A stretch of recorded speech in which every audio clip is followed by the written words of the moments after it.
Well, it didn't take long. Brett Kavanaugh making the rounds here as the president's choice to replace Justice Kennedy on the Supreme Court. To Indiana Republican Senator Todd Young. Senator, very good to have you. Thank you for taking the time. Great to be with you, Neil. How do you think it's going to go for the judge? I'm sorry. Did you ask me if there's... yeah, how do you think it's going to go for the judge right now? Yeah, I think ultimately he will be confirmed by the United States Senate. That, of course, will probably be a bipartisan vote. If you get up to the 50-vote threshold, 51 with the vice president, then I could see a number of Democrats coming in. My hope would be instead that we had some Democrats earlier on in the process who indicated that they too wanted to support what I would regard as a faithful constitutionalist, someone who has a long record throughout his legal career of applying the law as written to each individual case. Now, your Democratic counterpart, Joe Donnelly's up for re-election, and there's enormous pressure on him in a state where Donald Trump obviously won very big to vote for Kavanaugh. Do you think he will?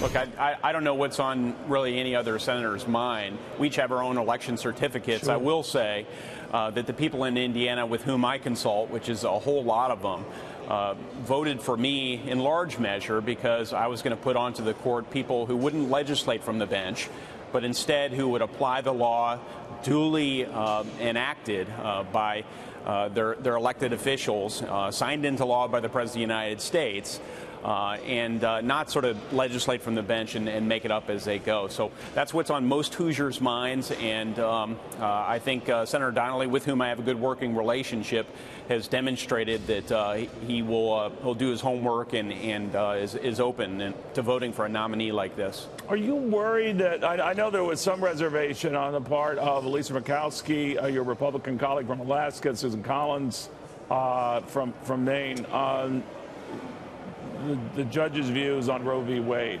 Not that he would tip his hand here or even forecast how he might vote on something, but they could be no votes. So you would almost definitely need some yes votes from the other side. Do you think that could be difficult? You know, I do agree with you that it wouldn't be appropriate for the judge to tip his hand, as it were, with respect to particular policy issues that are the responsibility of Congress or particular cases. Instead, we need to get more insight as to exactly how this judge analyzes cases by reputation. He is an originalist, applying the law as written, whether it's the Constitution or statutory law, to a particular case.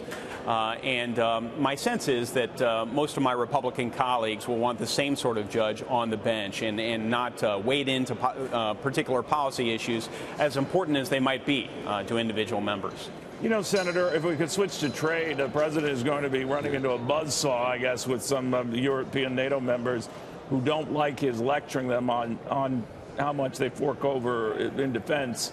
Although the president does raise a very good point, we foot more than 70% of that bill among 29 NATO members. That does seem a bit imbalanced. It got so bad that the EU president blasted the president, saying, appreciate your allies. You don't have that many. What did you make of that? So I would say the Secretary General of the NATO alliance has indicated that Donald Trump is the best friend of the alliance, because he, in fact, has called out our allies to spend their committed amount to maintaining a very important military alliance with the United States. So I think a lot of good has come out of this. My hope would be that there would be further give from our allies with respect to our mutual defense. With respect to trade, I want to put more of the focus, as do Hoosiers back in my state of Indiana, on China. They're involved in predatory economic practices, ripping off our intellectual property, requiring joint licensing agreements to do business in their country, and so forth. And I think the European allies, many of whom are NATO members, can be real partners in this effort. So we certainly don't want to strain our ties with these individuals, as we need their help on the trade front. You know, Senator, you mentioned some of the real culprits here, like China. That was the focus of our trade wrath. But we did extend it to Canada. We went after Mexico. We went after much of the European community, India, you name it. Do you think that was a wise strategy, that in China's case you have clear justification? They rig their currency, their markets, their economic numbers, you name it. They make life inhospitable, to say the least, for American concerns and businesses. But to extend it the way the president has to countries like Canada, it got lost, and he alienated his friends. What do you think? Well, I mean, I visited with our vice president, with Secretary Ross, with Director Navarro just last month to communicate to them Hoosiers' anxieties with respect to our trade strategy. Our strategy is not coherent enough. There's not enough clarity as to precisely what it is, which is why I put forward legislation requiring that this and future administrations to produce a national economic security strategy.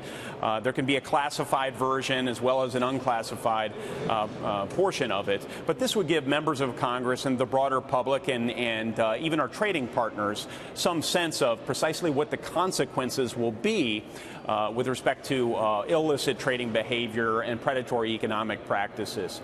Right now, it seems very fluid. Members of Congress aren't clear as to what the end game is, and that's why I think something like the National Economic Security Strategy is needed to remedy that. Senator Todd Young, thank you for taking the time. I appreciate it, sir. Thank you, Neil.